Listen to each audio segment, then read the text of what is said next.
Okay, we are here. Genesis chapter 11 for Let's Get Deep Bible Study. That's our little intro, but not really.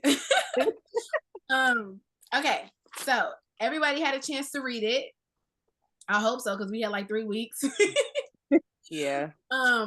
Does anybody want to just like start the conversation on like what kind of stood out to them the most when they were reading Genesis 11? I should have reread it today so it could be fresh. I'm old. We're gonna go over it anyway, so Yeah.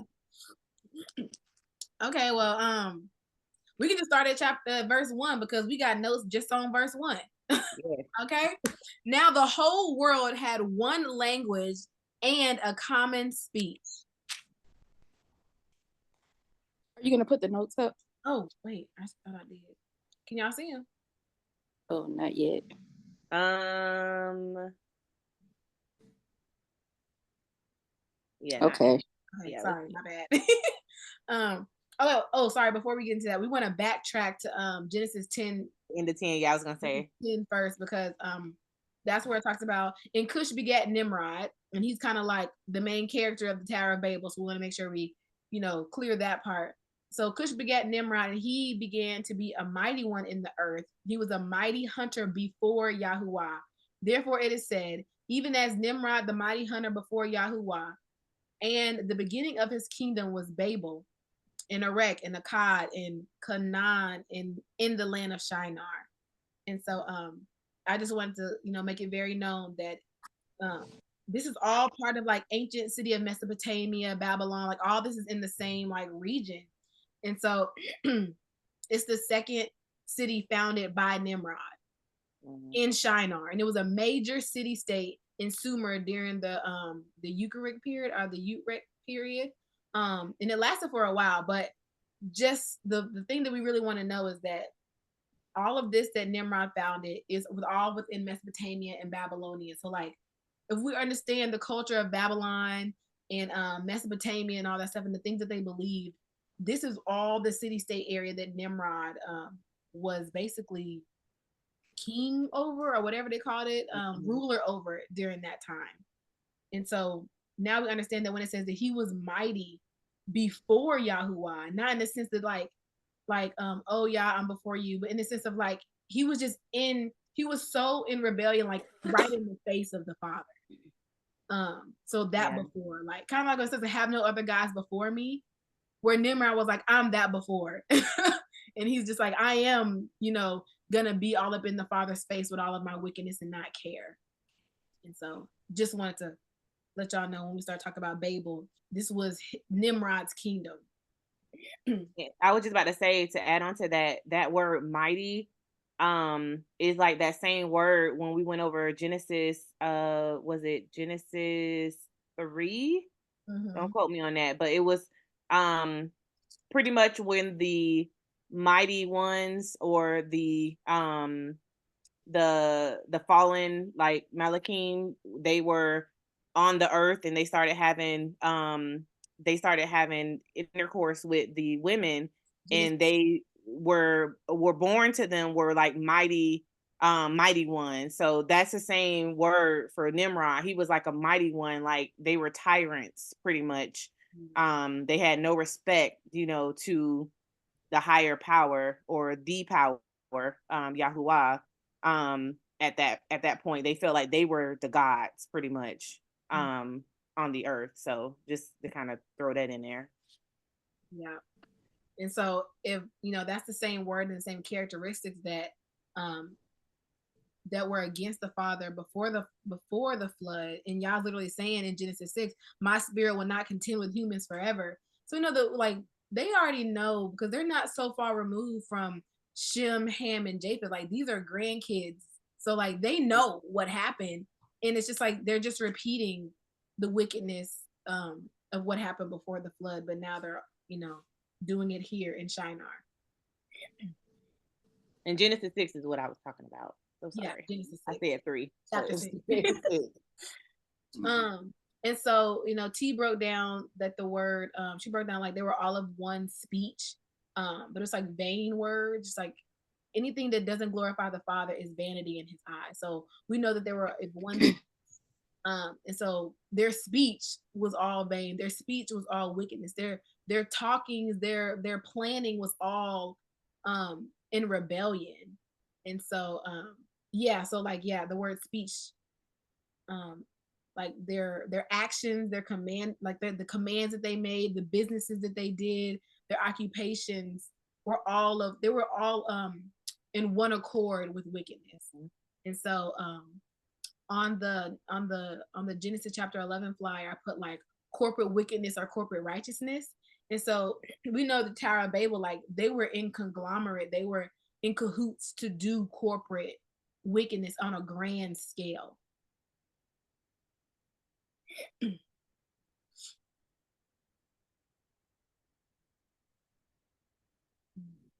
Yep.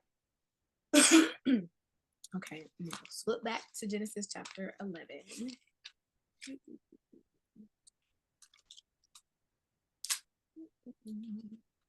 Okay. And as the people moved eastward, they found a plain of Shinar and settled there. So we talked about being in Shinar. And they said to each other, "Come, let us make bricks and bake them thoroughly." They used bricks instead of stone and tar for mortar. Then they said, "Come, let us build ourselves a city with a tower that reaches to the heavens, so that we may make a name for ourselves. Otherwise, we may be scattered over the face of the whole earth." So I'm just gonna stop there. um, so a lot is going on right here. And that happened anyway. Right. And we put that in the notes too. Like there's a scripture I think is in Psalms is saying like their fear is gonna come upon them, like because of their wickedness. The thing that they dread is gonna become their reality. Right. Just like in Job, when you talked about in Job, the very thing that he, was dreaded came upon. It says Proverbs 10:24, "For the fear of the wicked, it shall come upon him, but the desires of the righteous shall be granted." So yeah, that the word speaks for itself. And I think T, you made some notes about them building. I think I looked at the word for let us make a name. When they said let us make a name, lest we be scattered abroad. So that word for like name is sim. That's H8034. So it means like fame, reputation, memorial of individuality, honor, authority. So I thought that was, like, okay, yeah, they were like literally trying to make a name for themselves. Like, like Samaria said in the beginning, as far as like going before y'all, like they were trying to, they were making an idol out of themselves in a sense. And to take it a little bit deeper, like to go to the root word, it's some, I don't know if I'm like pronouncing these words right, so sorry, but it's SUM, it's H7760, which means to appoint, mark, ordain, establish, set in place, charge, or commit. So they were literally trying to take the place, you know what I'm saying? Like they were trying to replace themselves or whatever the intentions that they had. They were trying to make themselves like into a mighty one. Like, you know what I'm saying? Like they were trying to, because the Most High, what does he do? He appoints, he ordains, he establishes, he sets the charge. And so they were trying to it was literally like setting themselves above the Father, in a sense, is what I got from that. Like they wanted to make themselves a name. I also wanted to point out too that them even saying, "Come, let us build ourselves a city, unless we be scattered over the whole face of the earth." I think that shows a sense that like, because they know what happened the last time, but because they know about the flood, they're not, like I said, they're not far removed from it. It's like they don't trust the promise that Yah wasn't going to destroy the earth again. And so in their own mind, they wanted to create something that they thought would be able to stand against Yah's judgment. And so it's like this whole entire formation of the Tower of Babel, the mindset that they had was to literally be like, we want, if he does judge the earth again, we're not going to be moved, in a sense of like, we're not going to allow Yah to move us this time unless we be scattered all over the face of the earth. Like, we're going to build this structure, and this structure is going to stop the judgment of Yah, which is very foolish. But it's like, it's like they didn't have the same like love to honor this covenant that the Father was like, I'm not going to flood the earth again. Like, this, I made this covenant for you and all the creatures and the animals, like that I would never do that again. But it's like, because they know what happened, they've seen Yah's wrath. They only see the wrath and the correction from the judgment, but they don't see the love that like that they were saved, and the reason that Yah loved them so much is the reason that they're even allowed to be here right now. And it's like they can't see past the judgment of being disobedient, to see that like he loved y'all so much that he saved your grandfather, and that's why you're here today. And yeah, so their heart didn't surrender and honor. It was more like, we're literally gonna be rebellious and build something because we don't want the God that saved our parents to destroy us, to destroy us. And it was just like, I don't know, it's just a crazy disconnect. But like, that was the mind and the heart posture of all the people who had one speech and were building, and came together to build this, erect this temple, basically. It sounds a lot like self-righteousness, like if you really think about it, because they were like literally setting up their own they were giving them their own commands, like they were following their own mind, and they were like, they thought it was a good thing, you know what I'm saying, for them and the people around them. So it's like, when we think about that today, about being self-righteous, it's like that's wickedness. Like, like that is a dangerous space to be in, to think that like you can do whatever you want to do and still call it good. Like that's a lot of the reason why, like, a lot of us have, I guess, a reason why that's a lot of the reason why a lot of our community doesn't really fully understand the fullness of like y'all's word, because it's like, okay, yeah, like I know what you said, but like I'm gonna still do it my way and how I want to do it, and set myself up, you know what I'm saying, like these things that I want to do because this is what I think is good. And that's the same mindset that they had. They were like, we think this is good, like you said, Samaria. We not trying to be, if he does judge the earth, we trying to be up here, and ain't nothing gonna happen to us, which is, like you said, a foolish way. It's like being what is the word, in a state of delusion.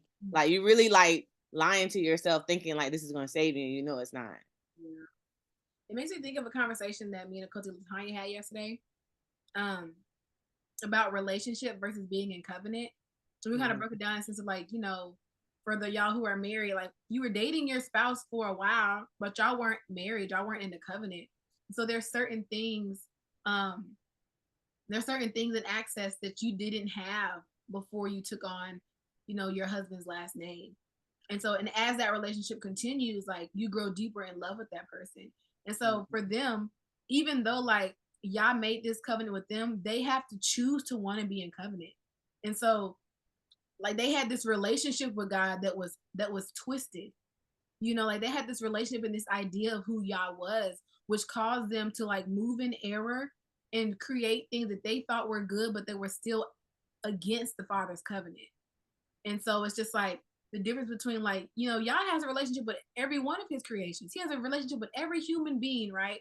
But it's up to that person to decide if they want to move from relationship to covenant. And when we do that, there's a heart posture that changes where it's just like, okay, well, I believe the word of Yah. If he said he's not going to flood the earth again, I don't need to be over here trying to make a plan B that one is not going to work, because I actually trust and I love him and I know he said what he said he's going to do. But that wasn't, they had like you said, they had a delusional idea and relationship of who Yah was, and it caused them to literally move in like the most rebellious way possible. Even though even though in their own heart, in their own mind, they probably thought, we're just building this tower in case, in case he destroys the earth again with water. But like at the root of that, it's a lack of trust, and it's disbelief.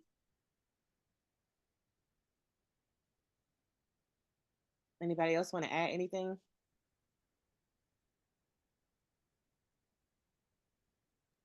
Nope, you guys got it. It'll just be saying the same thing, Yeah. But Yah came down to see the city and the tower, the people, in the tower that the people were building. Yah said, if as one people speak in the same language, they have begun to do this, then nothing they plan to do will be impossible for them. Come, let us go down and confuse their language so they will not understand each other.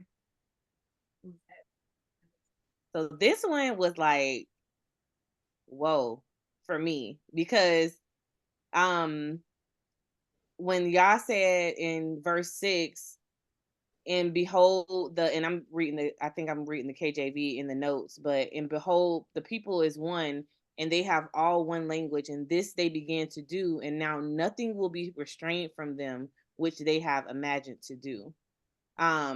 So the word one there is ikad, H259. So it means united, alike, all together, which is the same. It's the same idea. It's not the same word because it was transliterated in Greek, but in the scripture that says when Yahusha says me and the Father are one, it's the same. He's saying the same thing. It just was transliterated. So if you look it up in the Greek, it's a different word, but it's the same word in a sense. The Hebrew word akkad, because the Father and Yahusha are ikad, they're one. So when you think about it in this sense, where they were all united in wickedness, so it was like they were moving on their own accord, and like it was no stopping them pretty much at this point. Like when everybody is on one accord to do that one thing, then they gonna do it, like they didn't set their mind to it, they're gonna do it. So that kind of made me think about just us being ikad with the Father, with Yahusha, being united and together, like as a body of believers, like once, like he said, like Yahusha said, like greater things that we will do on this earth. Like that just kind of made me think about that. Like once we become one, as far as like united, like following the Most High, like in righteousness, like in the fullness. I know that we're not perfect, but just being one with him, just like David was, ikad, like he was striving after that perfection and that righteousness, then there is nothing that, will be able to come against us as a body when we reach that level of like just being united and all together and as one, as a body of Yahusha. So that just kind of made me think like, wow, like y'all was like, oh, they didn't like got on one accord. Like they gonna do this thing. Like if they set in their mind to it, they're gonna do it. And so it just made me think of like on the opposite end, when we strive to do righteousness and we're on one accord, then the enemy, he can't stop us. There's nothing that can come against us because the Most High has already given us that victory, and the will to walk that out. So yeah, that's powerful because everything that you said, and it the thing that stuck with me is like they were on one accord to do wickedness, evil. Imagine if we're on one accord to do righteousness and to edify and to upbuild the body of Yahuwah. Man, like you said, greater works, those things that we have not seen, the things that he said we would do, we can accomplish. Because if the people that didn't mean any good were on one accord and they were going to be successful, how much more successful will be, would we be, and greater works, we would accomplish and all that. And it's so sad that, you know, in the body, even in truth, trying to come into truth, you know, just, it's like, you know, we just butt heads and we just can't get on one accord. And it's like by design, by the enemy, because if we get on one accord, just like these people, we will be so successful. You know, there would be no stopping us, you know, because Yah's going to be in our corner, you know, where 2 or 3 come together in agreement on in one accord, he's going to be in the midst.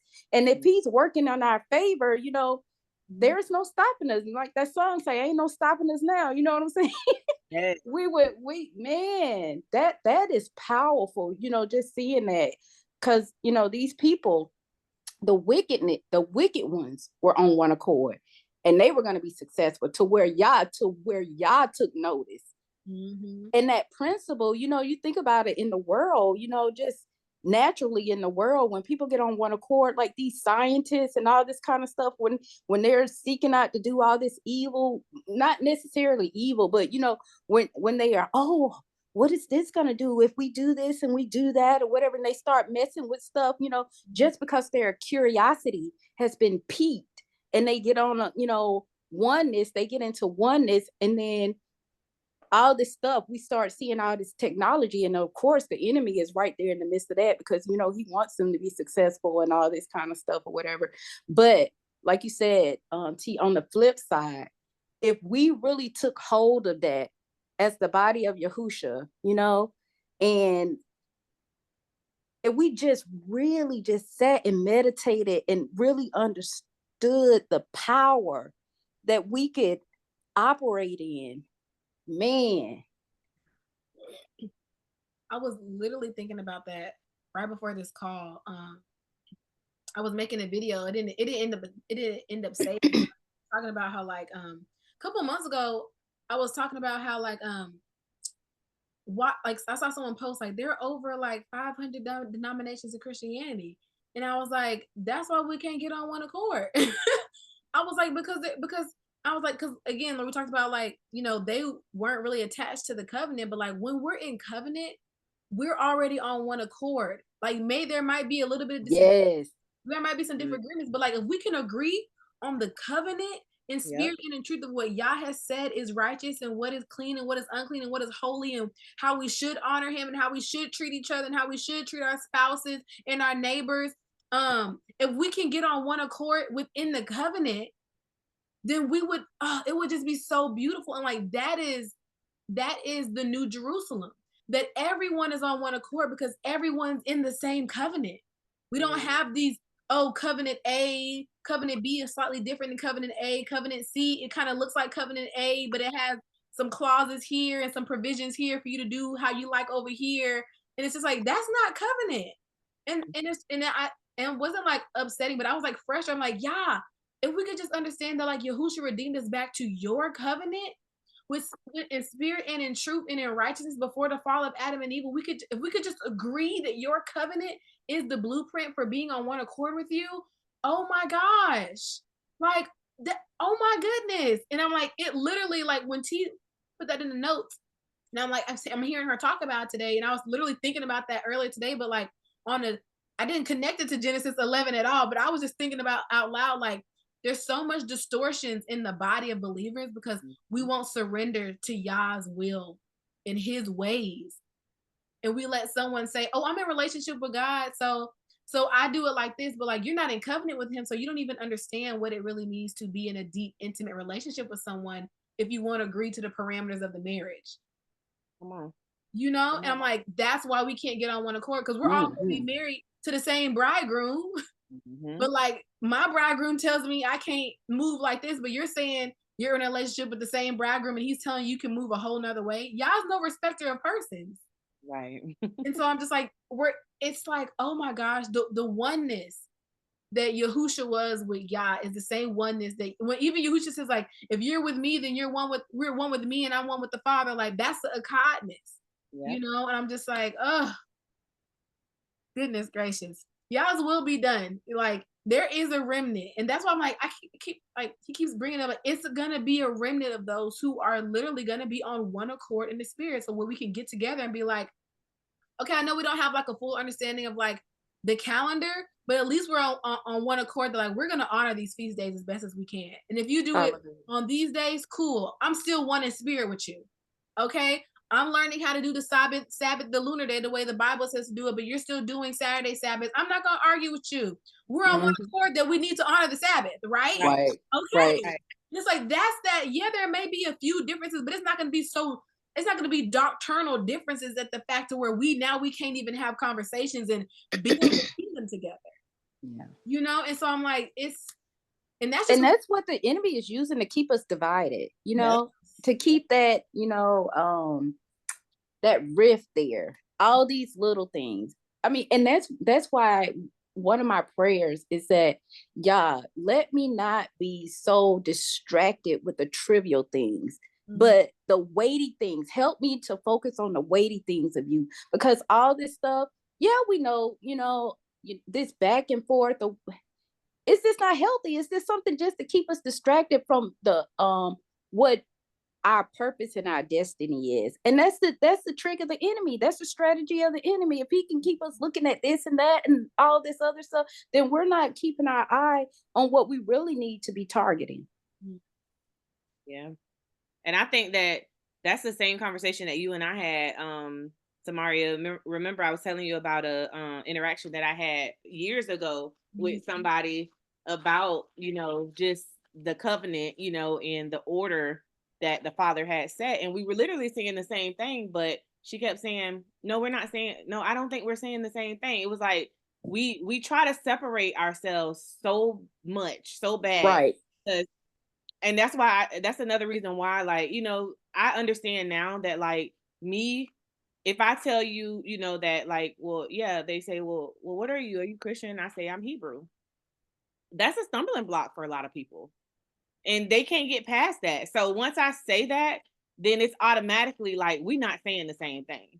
But we are. You know what I'm saying? So it's like, I've learned, like, to not even, like, really, I guess, interact in that, like, you know what I'm saying, and be like, I just be like, I follow the Most High and I follow His Son Yahusha. Like, I follow the Bible. Like, it's not, it doesn't matter, like, what I would say that, you know, like, my nationality is or anything like that. Like, it's really just about, like, what His word says.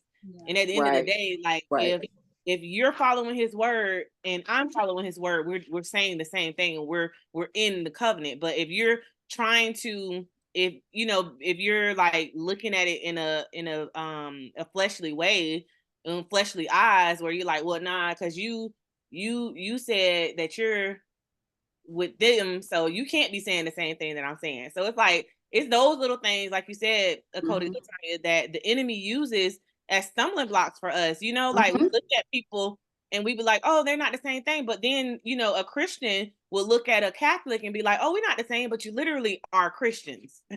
You literally both in, you know what I'm saying? Like, it's the same, you know, denomination, I guess, or the same religion, if you want to, if you're being technical, but they're not gonna associate with one another because they're like, no, they doing this and they doing that. So it's the same thing when it comes to, like, this walk. I feel like, you know, a lot of people are like, oh no, like, you can't be saying the same thing that I'm saying because you're saying that you're this and I'm this, so we can't be saying the same thing. We focus on the wrong thing instead of being focused on the word. You really focus on the wrong thing. We need to I went to a women in business conference last weekend, or the weekend before last, one of them. And one of the things that one of the panelists were saying was, sis, mind your business.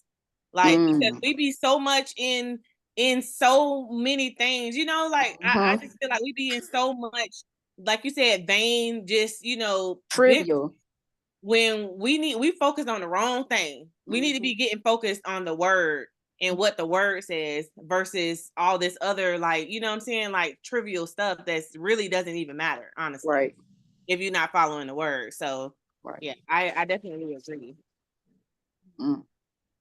Hallelujah. Yes, hallelujah. And that's just like been the thing that I've been like meditating on this whole week, is just that, like, there's a scripture that says, like, Yahusha said, I came for judgment. And it's like, I came for judgment. I came to give sight to the blind and to show the ones who say that they can see that they're actually blind. And it's just like, when we were talking on the phone with Tanya, and like we were talking, and like, the word came up where I was just like, the problem is that, like, we don't understand that, like, like Yahusha brought us back to the covenant. And like, Yes. that's the purpose. That was the whole purpose of Yahusha. And so if we have half of the truth in the, like, especially like for Christianity, if you have half of the truth, which is like, oh, what's the gospel? Oh, the death, burial, and resurrection. That's not the gospel. It's the death, burial, and resurrection of Yahusha redeemed us back to the Father. Hallelujah. And because that part is missing, then we get all these offshoots of denominations and thoughts. And not even talking about the Christians, talking about us, our Hebrew Israelite brothers and sisters. That's right. If we can't even agree that Yahusha is the reason why you're redeemed to the Father's covenant, but in spirit and in truth, what is the Father's good and perfect will? We got some people in our nation who are still fighting to have multiple wives, are still fighting for all these things. I'm like, you're not in the same covenant as me, because that negates the, love your neighbor as yourself. And, you wouldn't want your wife to treat you that way, but you're okay with treating her that way. And it's like all these different, thank you, sis, for the scripture. And it's just like, it's like, because you don't want to be in spirit and in truth and really be in the covenant to really walk with Yah, so he can continue to reveal his character and how he wants your heart to be more like his.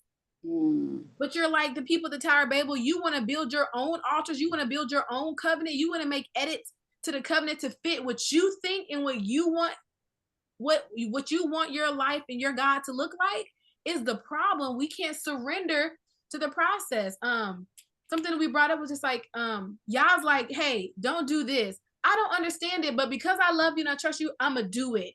And I come to the revelation of why you told me not to do that as I continue to stay and walk in covenant with you. And I think me and Latanya talking about like marriage, but just like, if my husband saying, hey babe, do X, Y, and Z, like, okay, but why?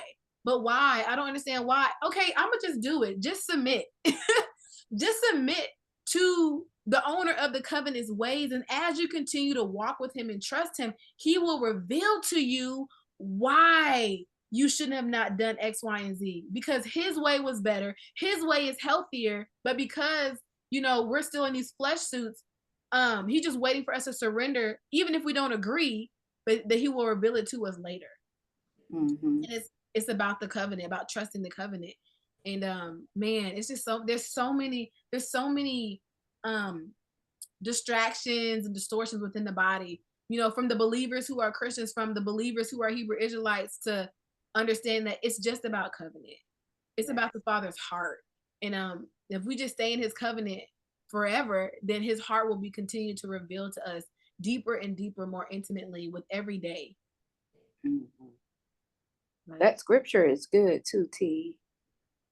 Oh yeah, that made me think when you were talking, that made me think immediately of that scripture. It says, flee also youthful lust, but pursue righteousness, faith, love, peace, with those who call on Yahushua out of a pure heart. But avoid foolish and ignorant disputes, knowing that they generate strife. And a servant of Yahuwah must not quarrel, but be gentle to all, able to teach, patient, and in humility, correcting those who are in opposition of Yahuwah. Perhaps will grant them repentance, so that they may know the truth. That's good. That's real good. Because a lot of times we entertain these foolish conversations that we need to just let go. We don't even need to address it. We don't even need to, because we already know. We already know. And if their heart and their mind, if they're not in that place to receive, then we're just wasting, we're just wasting our time. We're wasting our energy. We're wasting our breath because they're not ready to receive it, you know. So you speak it out there, you put it out there, they're not able to receive it. Okay, you know, I planted that seed, somebody else can water it, and Yahuwah is going to give the increase. So that's good. And I'm laughing because that's exactly what happened with that situation that I was talking about, because I was like, the girl had tagged her husband and he started like going in, and I was like, well, my husband, and my husband gonna come in and he gonna, you know, hit him with all these scriptures, and my husband did not respond. He was like, no. He was like, no. He was like, when it gets, he pretty much, you know, said this to me, you know, like in this scripture, like he was like, look, like when it gets to this point, it's not edifying neither one of y'all. Like he was like, nobody's being edified. So he was like, why go back and forth if they're not, if it may not be time for them to receive it, you know, like just say what you said and then just move on. Like, you know, dust off your feet and keep it moving. And I was like, I was telling Samaria, I was real butthurt about that, because I was like, but no, like, you know, blah, blah. And he was like, no, let it go. So I was like, okay, you know, I let it go. And then I was just telling Samaria, I was, you know, scrolling on Facebook the other day, and I seen, you know, a couple things, you know, with the same couple, and they were like shalom, and I was like, what is going on? So it was just, yeah, it was it was like a full circle moment. The Most High, like you said, Cody, Latanya, like y'all brings the increase, you know, and we can't waste time, and we cannot you know, like get into those, like just the strife, you know, that is not edifying us, is not edifying the other person. Like we just gotta say what we gotta say and move forward. And Yah, if it is in his will, he will bring that increase and he will reveal. That's right. Yeah. It's like casting your pearls to swine sometimes, you know. So, you know, we just have to be careful in that, because I know for me, I was sharing with Samaria, it's like, you know, with your family or whatever, and you sharing with them and you really want them to see, and, you know, you just can't understand why they can't get something. But something that Yah has really been impressing upon me is just be that yielded, willing vessel. Sow the seed, allow the Ruach HaKodesh to speak through you, because the Ruach is who is going to draw them. The Ruach is what's going to draw them. The Ruach is what's going to witness to them, not you. You know, we're trying to work and do it in our hands and in our strength and in our ability, but it's not us. Yahuwah tells us that he's going to do the work. I'm going to do the work. You just be that willing, yielded vessel for me to operate through. So allow me to speak through you, and I'll draw by my spirit, you know, I'll draw by my ruach. And so that can be a bit challenging sometimes, you know what I'm saying? You know, to take that step back and take a beat back and be like, okay, yeah, it's not me. I don't have to keep pressing and pushing and working or whatever. I've sown the seed. Now I gotta let, you know, it be watered. And Yahuwah is going to give that increase. That's it right there. Man, a lot came out of that verse. Yes. Yeah, 3 through 5. I know 6 maybe. Did we get to 6? No, yeah, 3 through 7. Yeah. And so, like you said, what they were fearing came upon them. It says right there, and otherwise we will be scattered over the face of the whole earth. That's verse 4, and then boom, 4 verses later. So y'all scattered them. Yeah. Scattered them all over the earth, and they stopped building the city. And that is where it was called Babel, because y'all confused the languages of the whole world. So again, your rebellion, your going outside of like the Father's heart and what he calls you to do is to your own destruction. Like it's to your own, like it's gonna be on you, because you didn't want to like trust the Father. You want to go against him so adamantly that like it's gonna happen. Like whatever you feared is gonna happen. It's gonna come upon you. And so I think the word scattered. So I believe I think I wrote this one down. But like, yeah, we know that scatter means to be dispersed, to be spread abroad, to be broken, to be shattered, to dash into pieces. So y'all literally is like he was putting their hand like pop, boom. Y'all like scatter, like when you drop a glass from a high place and the pieces shatter all over the place. That's literally what he did to them spiritually, physically with their language. And we know that scattering is always a punishment for disobedience. You know, it's always part of disobedience. So much so that he literally said in Deuteronomy 28, and Yahuwah shall scatter thee among all the people from one end to the earth, even into another.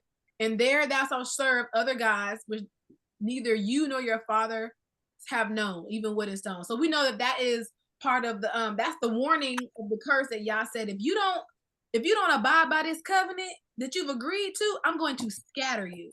Again, in Genesis 11, they didn't want to abide by the covenant that the Yah had made with all the people of the earth, so they got scattered. And so we're seeing like Yah doesn't change. He really doesn't change. Because they wanted to be rebellious, they got scattered. Because our ancestors wanted to be rebellious, they got scattered. So we want to talk about the scattering part, right? So we know that Nimrod, so there's a fact that Nimrod set up state religion, or aka star worship and paganism. The Tower of Babel was most likely like a astronomical observatory, because back in the day, like the tower is something called a ziggurat, and I think it's mentioned here. We have it in our study Bible. But yeah, a ziggurat resembles a pyramid, but it's nothing like that in function. It has no inside. It was literally for people to step up these long stairs to get to the top of the tower, so they could be closer to the heavens to get direct access and information from fallen beings, from fallen spirits. That is what they used. What they were doing at the Tower of Babel, that is what they were doing. So it wasn't just they were building a tower to build a tower. No, they had a purpose in building that tower. They were trying to access that fallen angel knowledge that got swept away and got not swept away, but that, you know, was part of the judgment and destruction of the flood. They wanted to access that again. So that's what, yeah. So when they got scattered, they took bits and pieces of that information and it went worldwide. And so that's why we have all these other nations who have a spiritual system that is still based in star worship, that is still based in paganism, which is still based in like worshiping the elements, the waters, the winds, the trees, like all of that was what was going on at the Tower of Babel. So when they got scattered, they took bits and pieces of that information and the flood story with them to their other nations. And I want, I forgot to put this in the notes, but I'm going to put it in here. I'm going to read it. I did actually, I said flood. I have a doc that talks about the flood myths in other parts of the world. So in ancient Mesopotamia, which we know that this is where this was going on. So this is Mesopotamia's or Babylon's mythology of the flood. It's called the Epic of Gilgamesh. Yep. You know, so this story is about this man who meets some immortal person, and he warns him that the gods are going to destroy the world with the flood because humans are too noisy. And so he builds a boat to survive the flood, and he carries his family, animals, and grain. And then similar to Noah, he releases he releases birds to like figure out, oh, is it ready for me to land? So that's in Mesopotamia, Babylon area. In Hindu, or, you know, the Indians' mythology, they have something similar, where, you know, when a flood approaches, but a half man, half fish god warns them, and they tie their boat to the horn of this fish, and he drags them to safety, you know. And so it's all and then like in Celtic or I don't know, Celtic or Finland mythology, they have you know, they have one as well where like they escape in a massless boat, and they save animals and people, and they repopulate the earth. And so yeah, so this is all over. And Thailand has one similar to, like, a great deity destroyed the earth with the flood, leaving only 3 worthy chiefs who were preserved in heaven to be the founders and guides for a new race of people. And so it's like they got scattered all over the place, but they knew about that flood story. You know, they knew.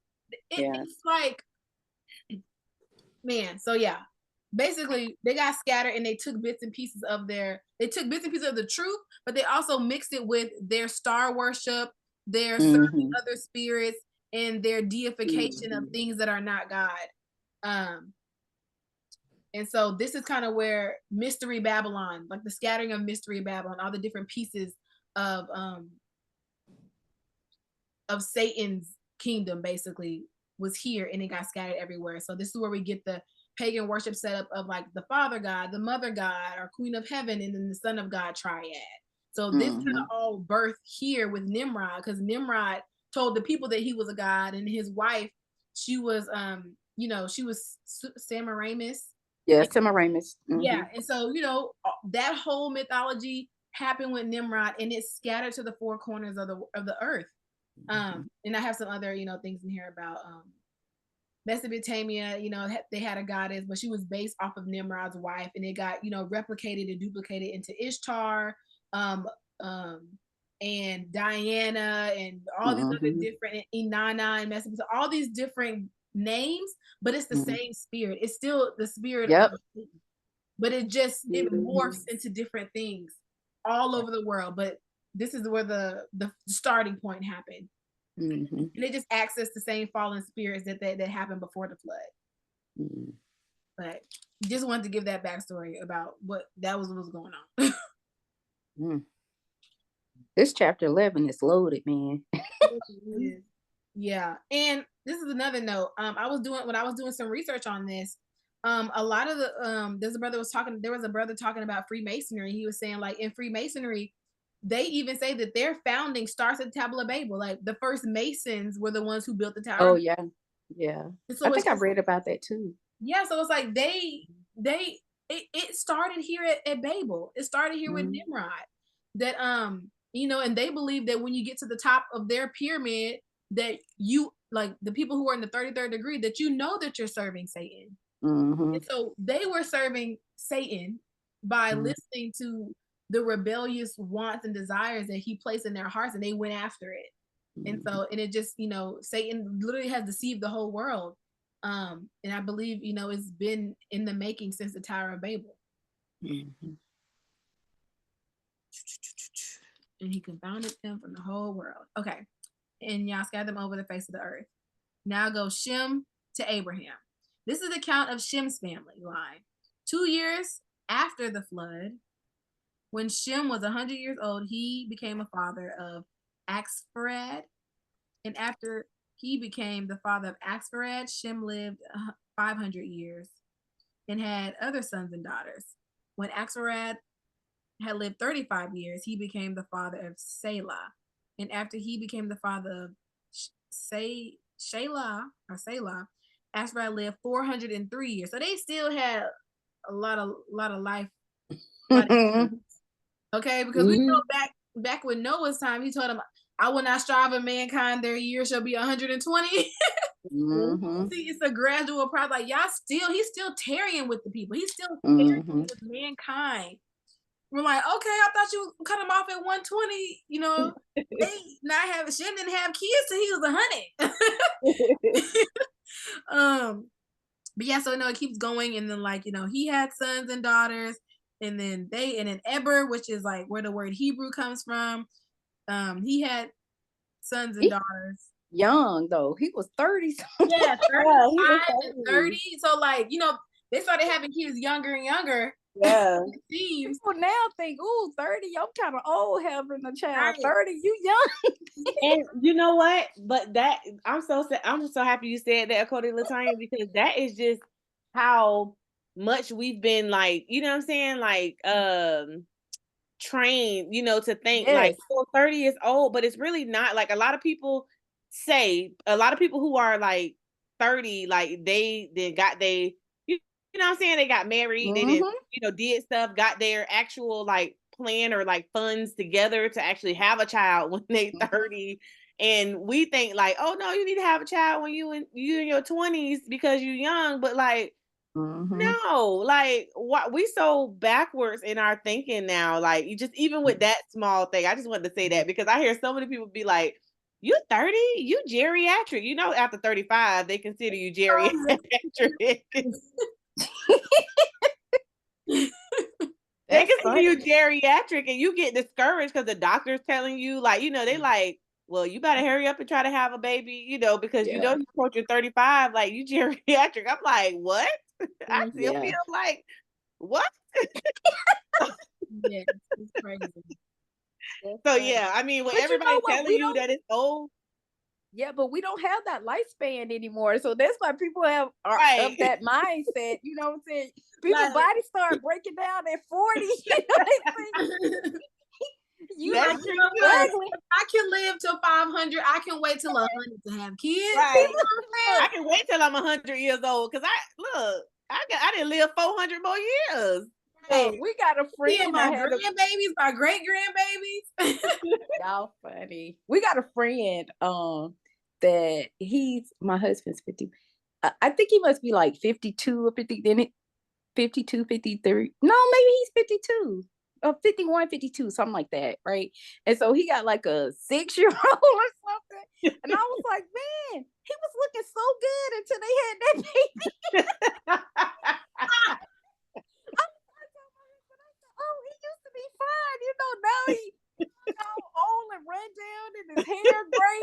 The baby then tore the whole door off the entertainment center to using it as a shield. I was like, they just don't care what that baby, they too old, they should. That's because, we as humans are always going to put a limitation on, how old you can be to have a child. And Right. y'all said, I gave Sarah a baby in her old age. So guess what? I can do the same thing to you. And I have had friends Absolutely. that's in their 60s and they had a child, So Mhm. y'all reminds us all the time, don't put no limitation on me and what I got. Right. But Right. like T was saying, that's our mindset now. Because Yeah. everybody, Yeah, and I've that's been it. trying to watch myself, like what we confess, because my husband loved to say, oh, we getting old now. We got grandkids and stuff. And I'm like, look, don't be speaking that on me. I'm not old. Okay. Right. Look, I tell my kids when they they New Year's or their birthday come up, I be like, listen, you getting older, okay? Like, don't say I don't never say like, oh, I feel so old. I be like, oh, you getting up there, you getting older.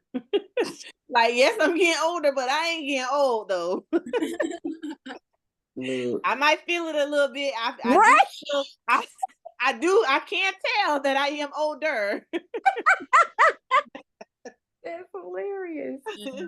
Yeah. I was thinking that too, like just to like as a reminder, like, okay, I know like these flesh suits don't last forever, but like if I treat my body like a temple, Right. care my body, Mhm. I'm Right. exercising, I'm moving around, that Yeah. I should not lose my mobility. Right. Yeah. So if I'm staying moving and staying active, like Right. there's people you see on the news like, oh, 90-year-old completes like marathon. It's just like Yeah. because Yeah. she's like, I'm Yes. not gonna like let the society tell me that I'm old when like Right. only as old as what you confess and what you say, oh, Right. I can't do this. Oh, I'm too weak to do that. Right. No, you just said it out of your mouth. Words have Yeah. power. Right. You're Exactly. capable of getting Mhm. up and starting slow and building yourself up to be able to run again. Right. Because like the body is amazing. Like y'all created us in these vessels that he made it like this. Right. He made it for us to heal ourselves and to rejuvenate and to build back muscles and stuff like that. And so Yes, that's what Yeah. I was gonna say, because it'll heal itself and regenerate if we put the right things in it. If we treat it like you were saying, going to the gym, getting back into the gym. At first, you be like, woo, you feeling all this stuff because you got to make that adjustment because we've been Yeah. idle. But once you get into it, you start, juicing and doing all your right stuff and, working those muscles.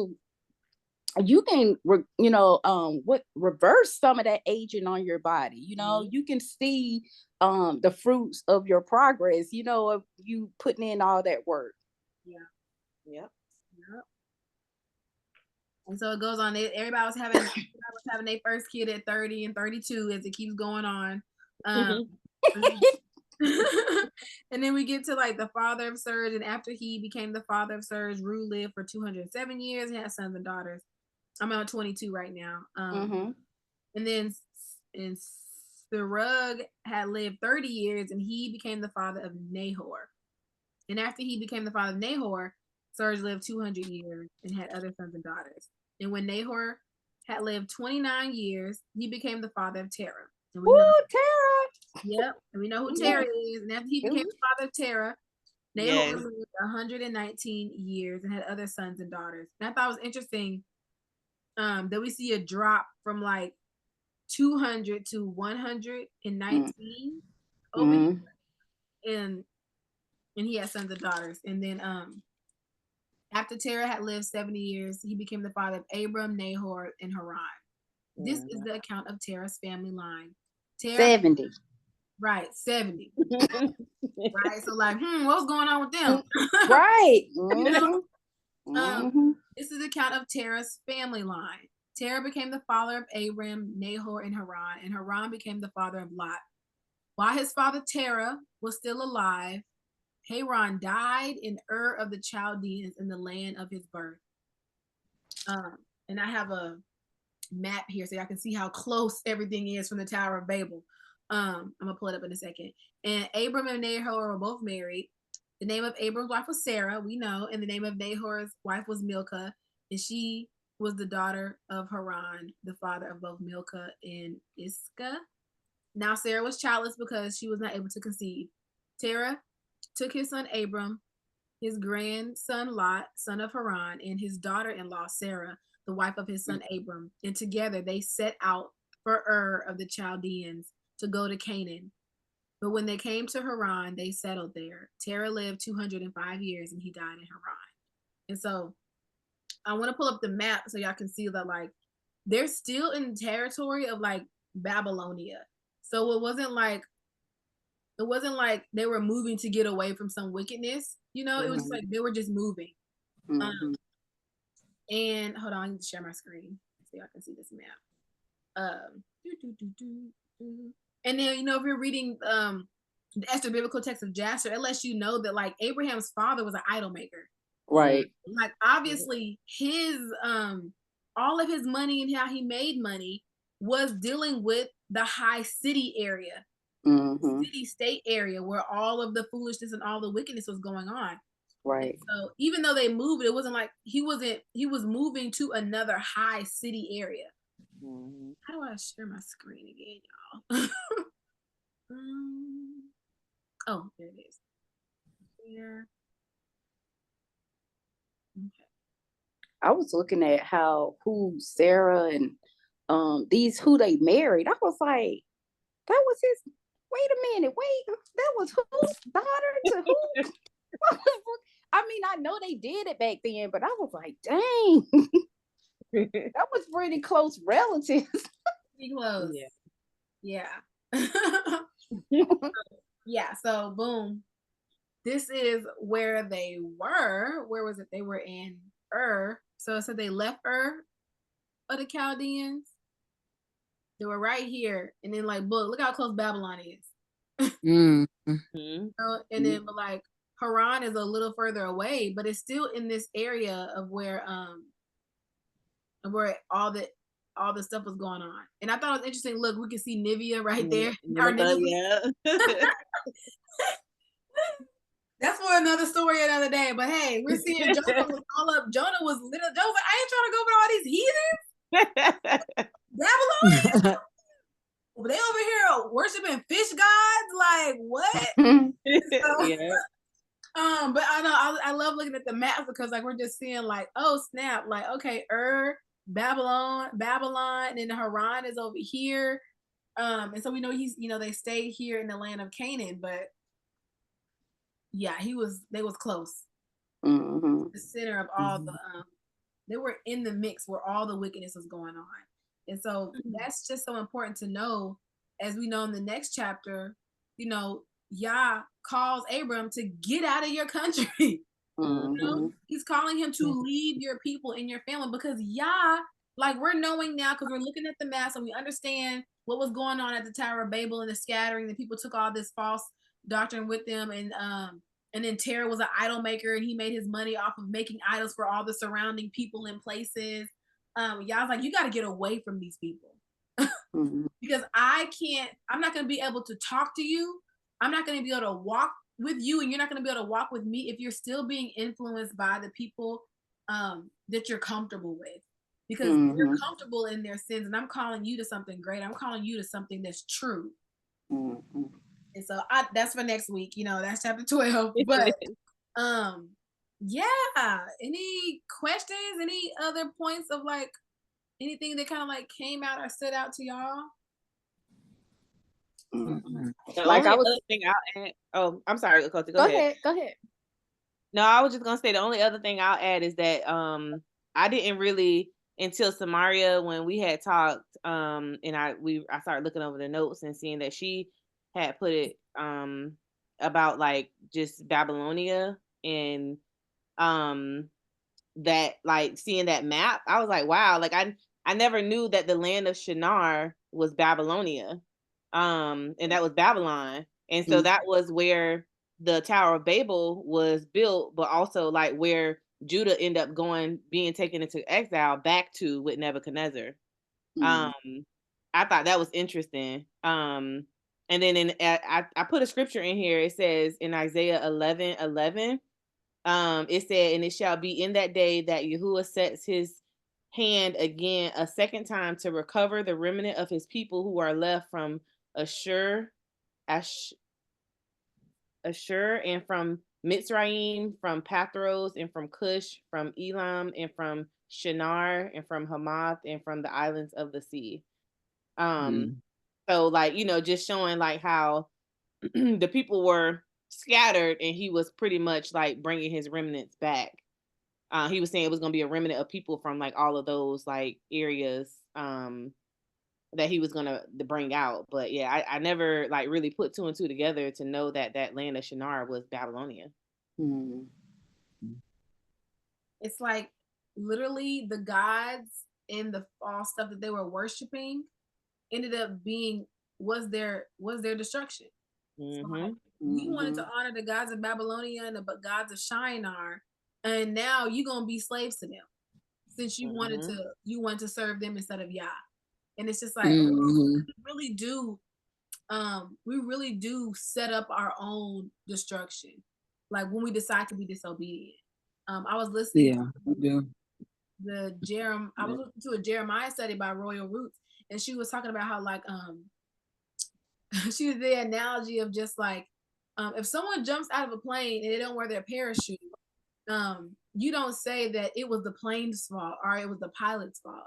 It was that person's fault for not wanting to heed the rules and the instructions of jumping out of the plane to land where you need to land. If you decide to jump out, say, "Oh, I'm just gonna take my chances without a parachute," that's suicide.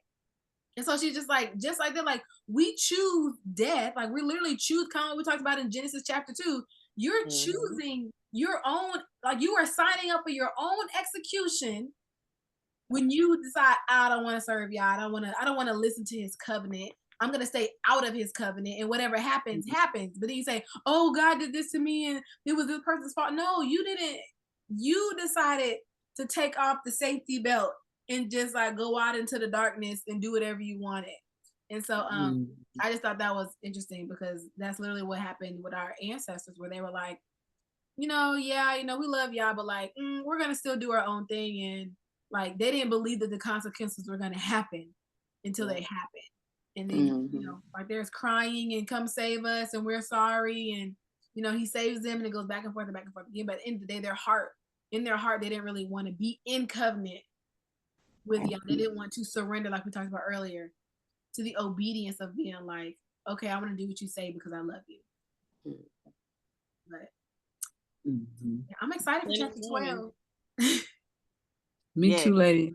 Yes. I love the story of Abram.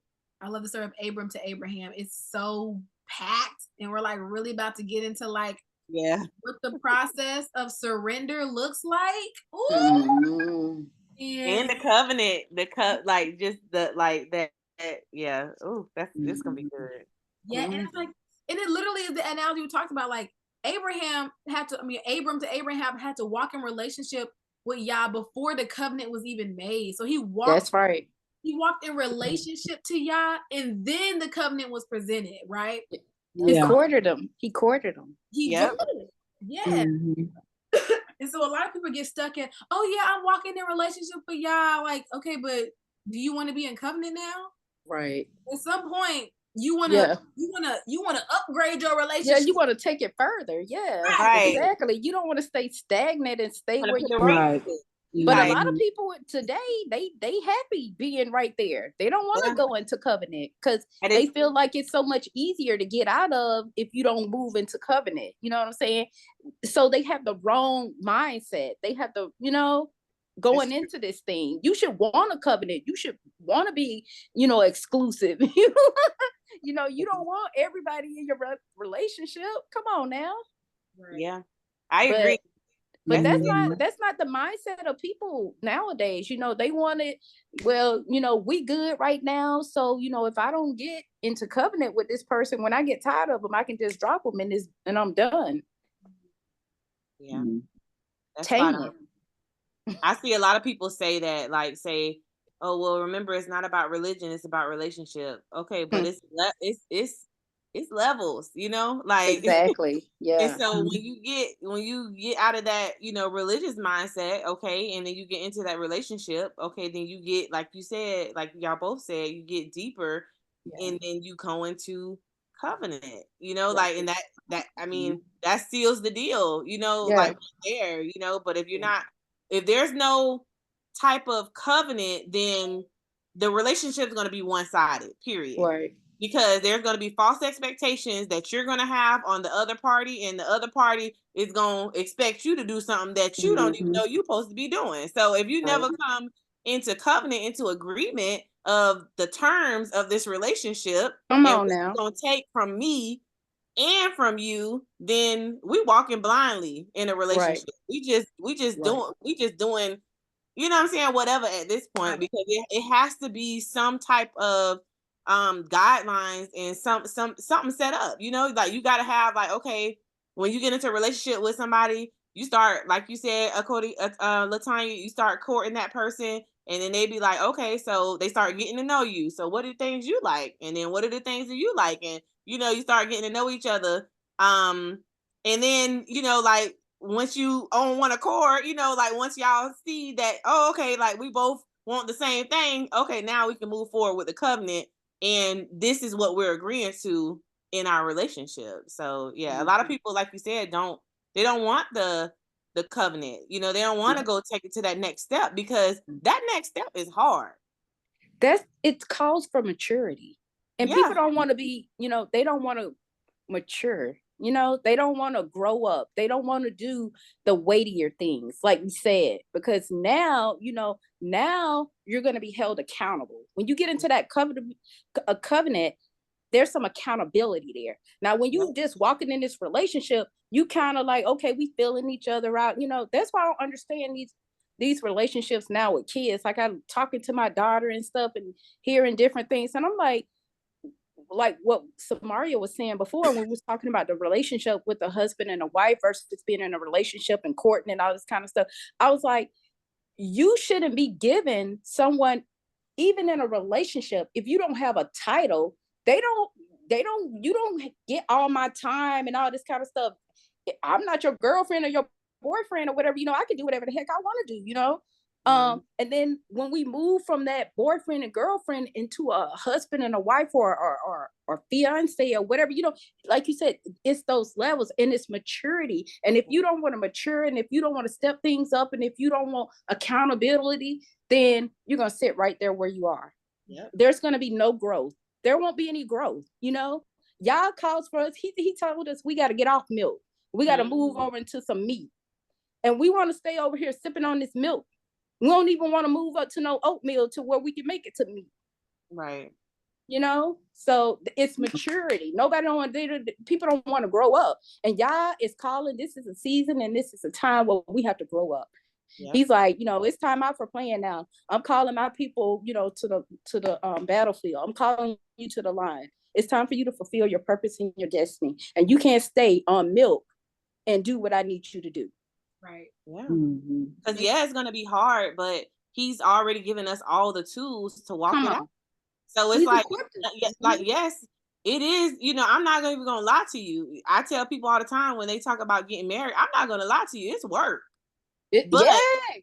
it's work, but you can do it because Yah has already equipped you with all of the tools to be successful. You just have to be obedient. You just have to be obedient to him, have a strong foundation in him. And you know what I'm saying? Like, and once you're in the covenant with him, because it is a covenant, you know, before Yah, you know, when you come into marriage. So it's like, once you're in that covenant, then he's already equipping you with the tools to make it, you know what I'm saying? To endure, you know, through this. But if you don't have him, it's gonna be you will fail. I ain't even gonna say, oh, you might fail. No, you will fail if you don't have him, because we can't do anything without the Father. And so, hallelujah. When it comes to these, you know, the relationship, yes, you know, get into that relationship with the Father, but it does need to be just like I'll use this and I'll shut up. I'm sorry, but I'll use it's the analogy that the personal trainer guy was just telling me at the gym, you know, like he was just saying, like, once you come to the gym, you build up consistency, right? So you getting back into it, you know. I'm getting more familiar with the gym, and I'm building my routine or whatever of what I'm gonna work out or each day, like which group of muscles I'm gonna work out each day.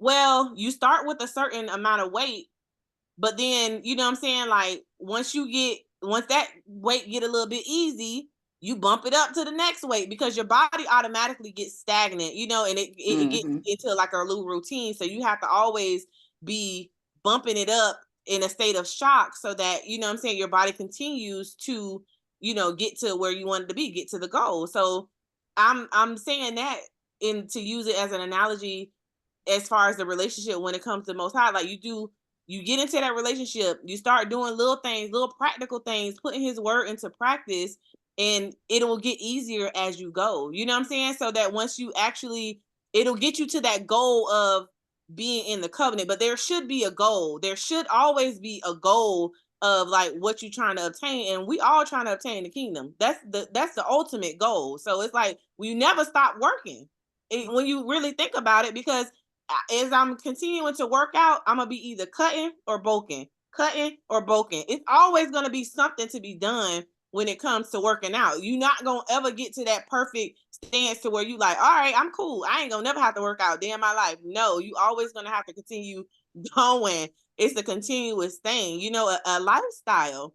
So that's how it should be when we get into the relationship. It's always a new level of growth that we're gonna be able to obtain in this relationship. And like you said, Cody Latanya, it's levels. Like, once you get to that next level, okay, once you get off drinking the milk, you can move on to them solids. You can start eating a little bit of oatmeal now. Okay, once you get oatmeal, you can get a little piece of chicken now. Like, you know what I'm saying? Like, it's always going to be some type of growth. And if you don't have that growth mindset, you want to stay stagnant. Really, the enemy wants us to stay stagnant, because going back to the lesson, once we come in on one accord together, he already know it's gonna be over. It's already over for him. Yep. Ain't no stopping us. But it's no stopping the body of Hamashiach once we come on and we are on one accord. So yeah, I digress.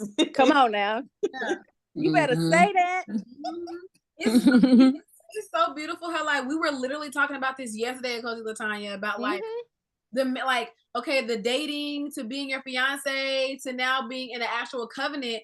And like, year 1 of marriage is not like year 5 or year 10. You grow deeper intimacy. You know the person that you're in covenant with more than you did in year 1 than now that you're in year 10. You know the intricacies. You know the deep things about them. And that's what Yah wants. He's like, I want to reveal the mysteries to you, but you can't get the mysteries if you don't want to be in covenant and work towards getting to know me more and being more like me and transforming more into my spirit and my heart with each and every day that you walk with me. And that's the reason for, like, Yah's love is so limitless that like we're like, it's impossible for us to know all of him. Yeah. And so like we should always know that there's always deeper for us to get to. And it's just like the problem with like not wanting to be in covenant, like you said, like these new relationships. Oh, we're gonna just go with the flow. Yah has never been a go with the flow kind of person. Either he's like, choose this day who you gonna serve. Either you with me for real or you not. And that stagnancy is equal to being lukewarm. He's like, if you're not riding with me to get used to me every day, if you're not on fire for me, I'm spitting you out. Yeah. Yah is like, I deserve passionate love. Like a lot of us say that, like, I deserve this kind of love. I'm worthy of this. Okay, y'all's like, okay, yeah, me too. Like, you think you can just like do whatever and like I'm just gonna like beckon when you call, but you don't really want. I know your heart. You don't really want this intense, deep relationship with me, and I can tell because you're stagnant and you're lukewarm. Y'all said I want a passionate relationship, and it's just like that's what we're called to. We're called to like a covenant that is full of his love and full of his transformative power by the blood of Yahushua that redeemed. Like the fact, like you said, all things through Yahushua, we can do that because he made it, like he loves us so much, he made it possible. And it's just like he deserves everything. You know, like he deserves all the praise. He deserves all of our attention. He deserves all of our dedication. And the beautiful thing about covenant, like we talked about last week and a couple weeks before, we were saying like I've been feeling disconnected. Kind of like I mean, like for me, the only blueprint I have for a relationship is with Yah. Like when it comes to marriage. So like I'm in a covenant with Yah, and I'm just like, oh Yah, like I can imagine I talk to my husband, oh, like I feel a little disconnected from you. I feel like we need to take some time to just like reconnect. And that's that, like, okay, maybe you was slacking, but because you're in covenant, you can come before the person you're in covenant and be like, hey, I've been feeling a little disconnected from you. Like, can we like go on a date, or can we like take a vacation away where it's just me and you, and we could just like reground to like to just like refresh what I know this relationship is supposed to be, what this covenant is supposed to be. And because you're in covenant, you're married, they're not gonna let you go just because you spend a couple of days or you spend a week or a month feeling distant from them. But they know that you love them because you already accepted the covenant. You're like, I just need to get back in right relationship. I need to what can we do to get this spark back? Yes. You know? And it's just like that's the difference with a relationship. If you fall away, you just like, oh well, I mean, I guess like I'm not feeling that guy like I used to anymore. Like that's kind of that weak relationship mindset. Like, oh, relationship, like no, covenant. I never strayed from my marriage, you know. I never strayed from my Elohim. I just got too caught up in my own day to day that I didn't take time away to dedicate. But I never strayed. Really, you know, like it's not an open relationship. Yeah. I'm still dedicated. I'm still like you're still who I want. And you know, and it's just like you just got to go back to putting in that work. Yeah. Because it's work, it's continuous work, and you have to learn and relearn and unlearn because through the years you change. You like, but you used to like this, you used to be like this, and now you got to make adjustments and all this kind of stuff. And so it's constant work. It's a process, you know, because both of you change, you know, you grow, you mature, you know, your different things happen with your body. You have kids, you know, life things, work, job, everything changes. And as we, you know, have that relationship with Yahuwah, you know, just like we said, we can't stay the same, just like we can't in a natural relationship, you know, in this here, you know, in our spiritual relationship with Yahuwah, you know, it's going to change. It's going to look different from year to year. As we grow, we're going to get more knowledgeable. We're going to know his character more and all this kind of stuff. And it's just going to be so good. You know, the intimacy is going to change. That's so good. Because it's like loving, you know, you have to relearn that in each season. Like, you know what I'm saying? Like, there's so many different seasons and, you know, like in I guess, you know, just times that you're going to go through with that person over the span of a marriage that you are constantly relearning them. Like, you know what I'm saying? So you said, Akota Latanya, that is very, very true. Yeah, we about to hit 30 years and I'm telling you, it's a process. Listen, I can only imagine. A process. I mean, because it's different, you know, now the kids are out of the house, you know, so it's different. Yeah. Hallelujah for 30 years though. Yes. Yep. Next year, June, 30 years. June. Yeah, 30 years. It makes me think like in my journey of walking with Yahweh, where like I had to learn who he was as a sustainer. Yeah. In a way that I've never had to like rely on him as a sustainer before. And that was hard. Like I was like, okay, yeah, you're trying to reveal all these different facets of who you are to me, but it requires a level of trust where I'm just like, okay, you told me to like I don't need to look for a job right now, like how my bills gonna get paid. He's just like, do you trust me? Do you trust? And so like you learn him as a sustainer, and then you learn him as your who is ever woke, the one that fights for you, and then you learn him as your banner, and then you learn him as your healer. And so there's all these. It's just like, y'all, I don't even know every facet of y'all. Like, I'm still just like, okay, well, what you about to show me who you are now? Okay. Yeah, none of us do. It's all of us. All of us right there together. Yeah. All of us together, just like, okay, I know he this and I know he that. I haven't experienced this part of him yet, but I know he wants to show me. Yeah. Do I give him the space to show? Yeah. That's good. Yes. Yeah. I saw a clip from this panel where they do like relationship advice, but it's very worldly. And a girl made a question. She was just like, I was dating a guy off and on for 4 years, which is a red flag, which is kind of like being in that relationship. Like imagine it like talking to y'all like that. Oh yeah, me and God been in a relationship for 4 years off and on. And then like I asked, and so she's saying I asked this man if I could like have $50 because I needed it for something. And he was just like, okay, yeah, but don't get used to it. And so have how much? Red flag. You said 50,000? No, 50. 50. Oh, I'm getting used to it. Because it kept blinking. It kept going out every time. You said $50,000. What? No, he said 50. And so, and he told her, he's like, yeah, you can have it, but like, just don't get used to like me just giving you money. Wow. And so the panel was just like, well, what's his financial situation like? She's like, I don't know. And they're like, so you've been off and on with this guy for 4 years and you don't know his financial, what if that was his last $50? Like, what if he just doesn't have it like that? And so, and then she says, well, I didn't really need it. I was just testing him. And like one of the guys on the panel, yeah. So one of the guys on the panel was like, I have a problem with you playing in somebody's face. And because you've known this person for 4 years, y'all not really together, but y'all like, hang around and date off and on. You don't even know about his situation. You don't know about his life.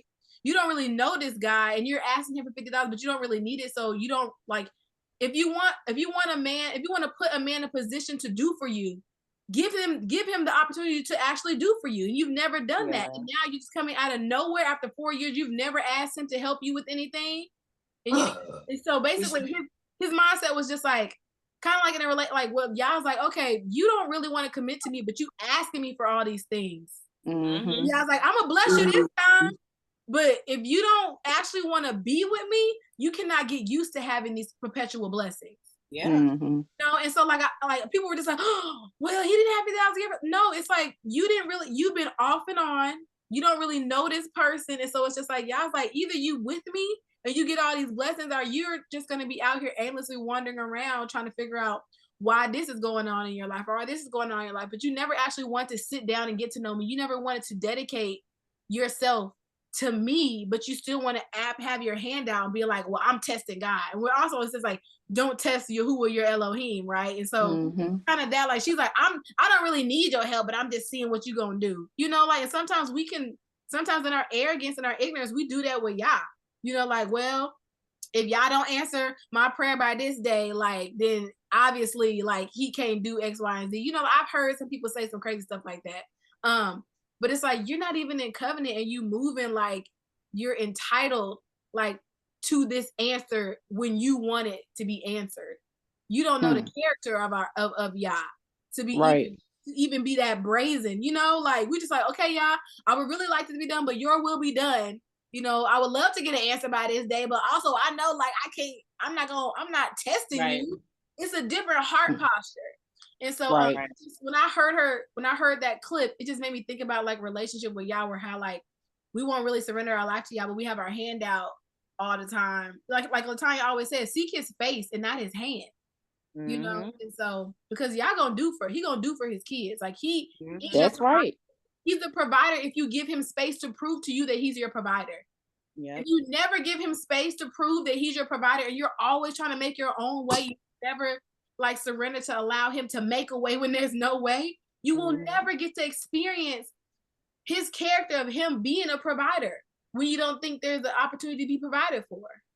And I just thought that was an example of kind of that, like on an earthly level. But yeah. But she listen, and like you said, Tamaria, she was saying she was testing him, and you got your feelings hurt because you ain't like the answer that he gave you. He gave it to you still. He said, yeah, I give it to you, but don't get used to it. Like, I ain't gonna give it to you no more.